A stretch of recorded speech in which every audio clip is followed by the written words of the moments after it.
విశాఖపట్నం అంటే ఎప్పుడు ప్రత్యేకమైన అభిమానం. నేను ఇప్పుడు కాదు, అన్నిసార్లు చెప్తా ఉంటాను. ఇదే సెక్రటరియట్తో, ఇది కలెక్టరేట్తో నాకు ప్రత్యేకమైన అనుబంధం ఉంది.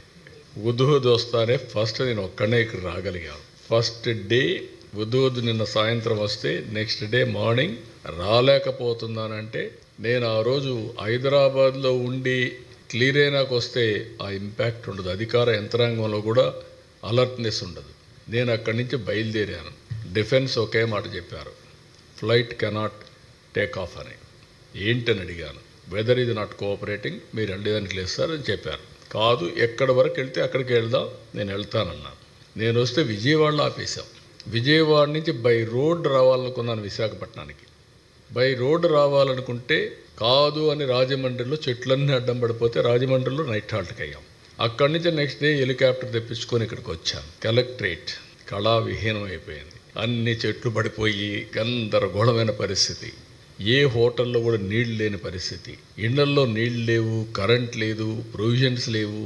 జనజీవనం మొత్తం స్తంభించిపోయింది. అక్కడి నుంచి ఎట్లా పోవాలో కూడా తెలియదు మాకు. అప్పుడు ఎక్కడి నుంచి ఏం చేయాలో తెలియదు. అక్కడి నుంచి ఇక్కడే సెటిల్ అయ్యా.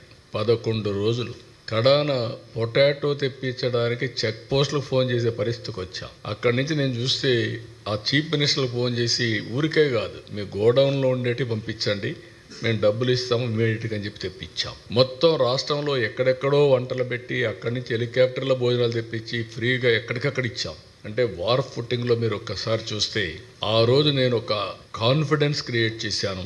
ప్రధానమంత్రి గారు ఒక మాట అన్నారు, నా జీవితంలో ఎప్పుడూ మర్చిపోలేను.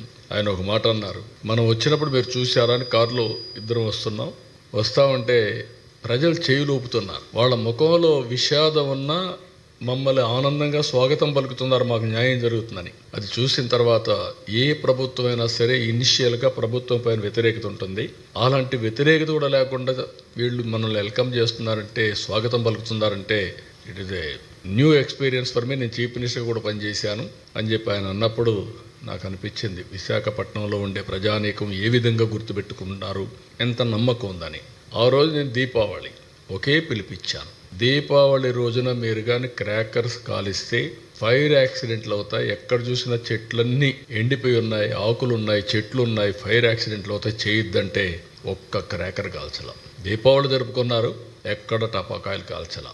నిన్న నేను వచ్చి ఒక పిలిపిస్తే మిడ్-నైట్ బయలుదేరి వచ్చారు. ముసలివాళ్ళు ఆసనాలు వేశారు. It is a very inspiring. అంటే వాళ్ళు ఆ నమ్మకం అనేది, ప్రధానమంత్రి గారు ఒక మంచి ప్రోడక్ట్ ఇచ్చారు, ఆయన ప్రమోట్ చేశాడు. దాన్ని లాస్ట్ మైల్ తీసుకుపోవడానికి మేము చేసిన పని చాలా మంచి ఫలితాలు ఇచ్చింది. Wonderful experience.